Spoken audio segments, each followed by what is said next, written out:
아니, 안 자고 아까부터 왜 이렇게 핸드폰을 만지작거려? 당신 자는 거 아니었어? 밤 11시. 같은 침대에 같이 누워있던 아내가 카톡 소리가 울리자 핸드폰을 들고 몰래 거실로 나간다. 그러면서 누군가와 은밀히 카톡을 하는 아내. 이런 모습을 보인 지 벌써 넉 달째가 다 되어간다.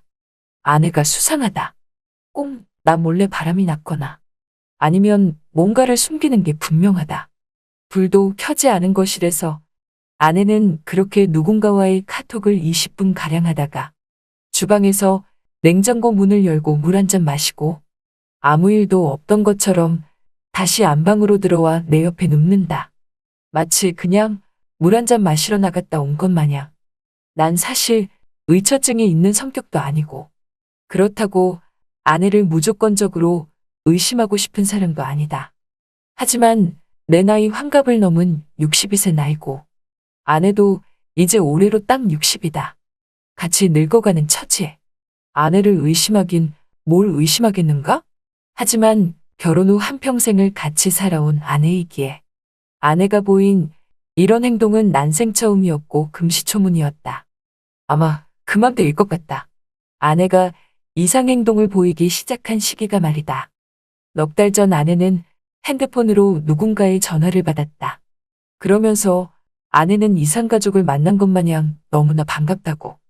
내가 희자냐면서 이게 얼마만이냐고 하며 소식 끊기고 40년 만에 처음 통화하는 것 같다며 감격해한다.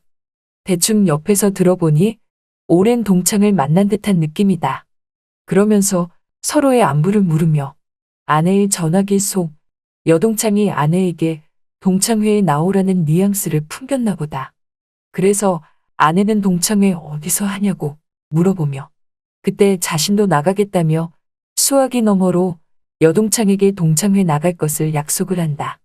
그렇게 전화를 끊고 아내는 한동안 기뻐서 어찌할 줄 모른다. 난 누군데 그러냐고 물어보자.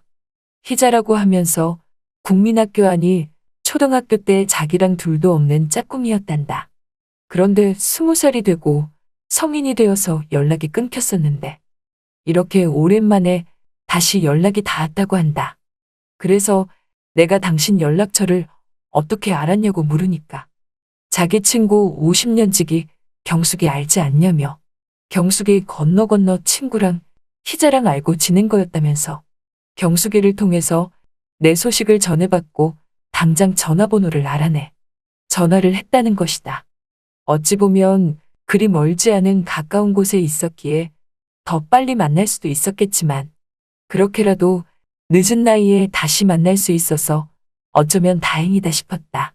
그때까지만 해도 말이다. 하지만 아내의 오랜 여동창인 희자만 안 나타났어도 하는 생각이 지금에서야 든다. 그 전화를 받고 딱 일주일 후 아내는 곱게 치장을 한다. 오랜만에 분첩을 꺼내어 주름진 얼굴에 분도 바르고 이른 아침 동네 미용실에 찾아가 아줌마 파마를 풀고 세련되게 고데도 했다. 그리곤 아내의 옷장에서 20년 된 가장 아끼는 옷을 꺼내어 입는다. 거기에 그리 높지 않은 뾰족 구두를 신고 한 손엔 핸드백을 메고 나갈 채비를 한다. 콧노래가 절로 나오나 보다. 아주 신이 나 있다. 동창회를 갔다 온다는 아내 말에 언제 오냐고 하니까 저녁 안에는 올 테니까 자기 없어도 알아서 밥 차려 먹으라고 신신당부하는 아내. 냉장고에 당신 좋아하는 밑반찬 가득하고 꽁치찌개는 데피기만 하면 된다고 하는데 그걸 차려 먹기도 여간 귀찮을 것 같다. 아니나 다를까 아내가 동창회 가고 배가 고파지자 난 냉장고 문을 열어 밥을 차려 먹을까 하다가 이내 귀찮아서 그냥 중국집에 전화를 했다. 오랜만에 혼자 앉아서 짜장면도 시켜서 먹고 보고 싶었던 야구 중계도 집에서 실컷 보고 혼자 앉아서 바둑도 두면서 시간을 보내니 얼렁뚱땅 어느덧에는 느엿느엿지고 있는 오후 6시다. 아직 아내에게서 그 어떤 연락이 없다. 그리고 어느덧 저녁 8시가 넘어간다. 아직도 아내는 연락이 없다. 그리고 저녁 10시가 넘어가는데도 아내는 연락이 없다. 그때 카톡 하나가 아내에게서 날라온다. 핸드폰을 들어 확인해보니 오랜만에 동창들과 만나서 친구 집에 자고 내일 간다고 하는 마누라. 뭐라 할 말이 없었다. 다 늙은 마누라를 내가 자고 오지 마라 그냥 와라 하기도 참 그랬다. 그래서 그냥 답장 없이 확인만 했고 다음날 대낮이 돼서야 아내는 집에 돌아왔다. 얼굴에는 화색이 돌았다. 뭐가 그렇게 좋은지 싱글벙글이다. 아니, 뭐가 좋아서 그렇게 웃는 거야? 입이 귀에 걸렸어? 그럼 재밌었지? 이럴 줄 알았으면 진작에 나갈걸? 그 뒤로 아내는 이상한 행동이 생겼다. 자꾸만 카톡을 확인하고 핸드폰으로 누군가 몰래 통화를 하는 것 같은 행동. 그뿐만이 아니다. 아내는 외출이 잦아졌고 동창회를 너무 자주 나가기 시작했다. 일주일에 3번은 나갔으니까. 이건 동창회가 아니라 동네 마실 나가는 정도라고 해도 무방할 것이다. 아내가 집은 뒷전이고 밥 한 끼도 제대로 차려주는 날도 점점 줄어드니 나는 더는 안 될 것 같아서 아내에게 한마디 했다. 그 동창회는 왜 이렇게 자주 열리냐고 하니까 아내가 하는 말이 다들 오랜만에 봐서 그런다고 하면서 당신은 동창회 안 하냐면서 당신도 오랜만에 국민학교 친구들 만나면 자기처럼 일주일에 3번은 기본으로 만날 것이라는 아내의 대답. 그 말을 난 아무리 반가워도 그렇게 자주는 안 볼 것 같다고 하니 아무튼 자기 오늘 동창회라서 오늘도 나가봐야 한다고 하기에 오늘도 집에 혼자 남아 찬밥에 물이나 말아먹었다. 생각해보니 뭔가 억울하고 남자의 촉이라고 할까? 아니면 이제껏 살아온 남편의 촉이라고 할까? 이 마누라 분명 바람난 것 같다. 아무리 생각해도 그냥 평범한 동창회는 아닌 것 같다는 느낌이 든다. 동창회를 다녀와서도 왜 이렇게 누군가와 카톡질해? 그것도 야밤에 누군가와 몰래 통화하며 웃는가 하면 별의별 안 하던 짓을 다 한다. 아니야, 안 잘 거야. 아직도 안 자고 거기서 뭐해? 아내는 바로 잠이 드나 싶더니 다음날 또 동창회를 나간다고 하기에 난 더 이상 좋게 말할 수가 없어서 감정이 폭발한 채 오늘은 그냥 가지 말고 집에 있으라고 하니까 아내가 하는 말이 내가 우리 동창회에서 부회장인데 어떻게 안 가? 라고 한다. 이건 무슨 개소리인가? 갑자기 부회장이라니. 당신이 왜 부회장이냐고 하니까 초등학교 다닐 때도 자기가 반장도 곧잘하고 부반장도 했었다며. 그러니까 애들이 자기 보고 동창회 부회장을 맡으라 했다는 거다. 그러면서 부회장이면 동창회에 관한 온 가지를 신경 써야 하기에 한 달에 한 번 하는 원래회는 기본이고 총동창회에서 참여하는 정기총회까지 다 참석해야 하는 직책이라고 하는데 어이없어서 콧방귀만 나온다. 뭔 놈의 직책인지 나 참.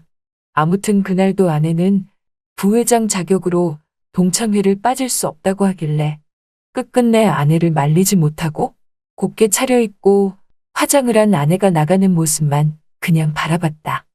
그런데 며칠 뒤 일이 터지고 만 것이다. 아내의 바람 증거를 잡아내고 말았다.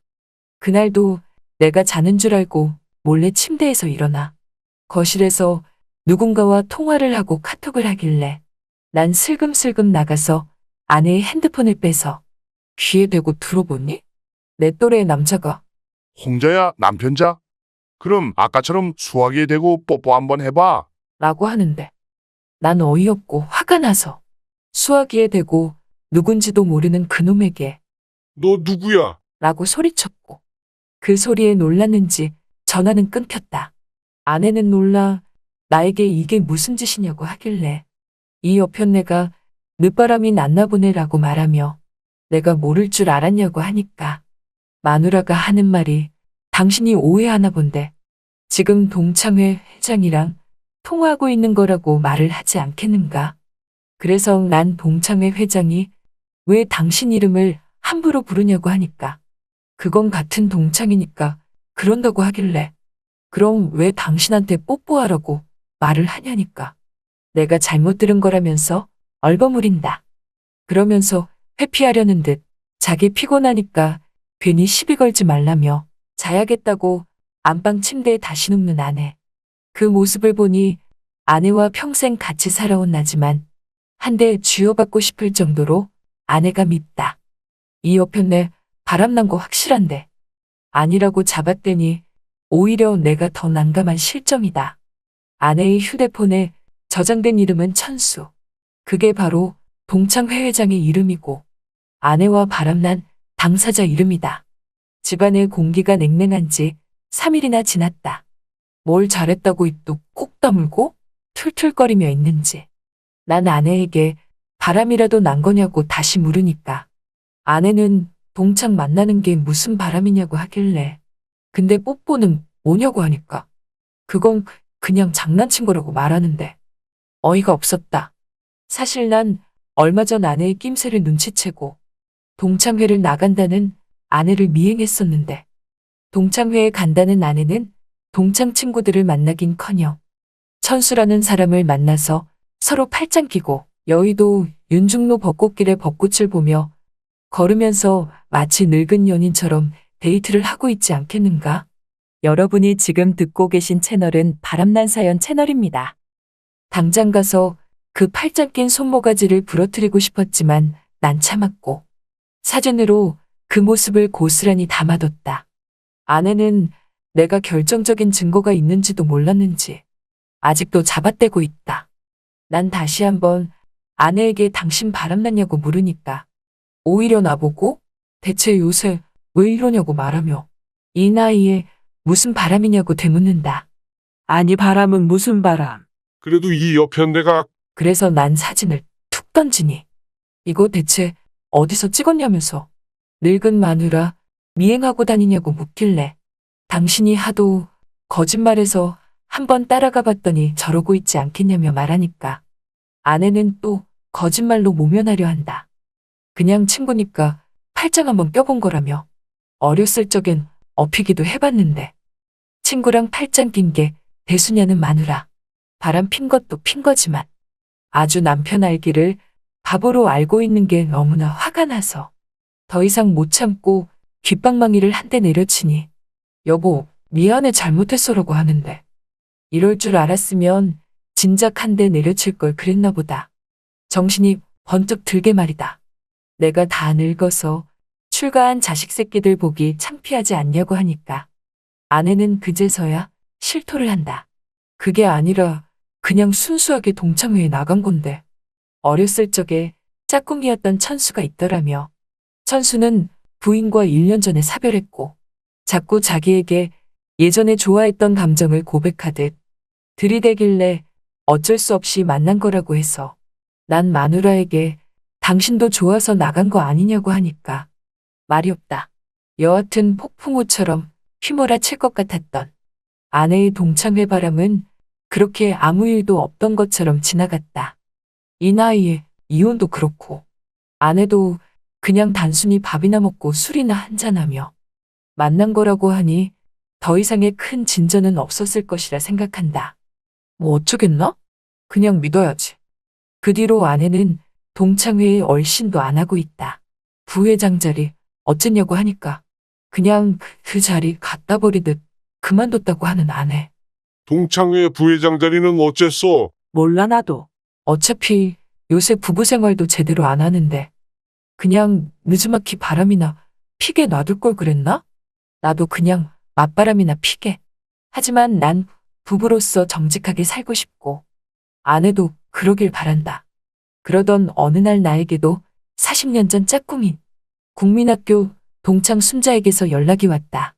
난 반가움에 당장 만나고 싶다고 수화기 너머로 말을 하니 옆에서 그걸 지켜본 아내가 나를 그만 잘 들으셨나요?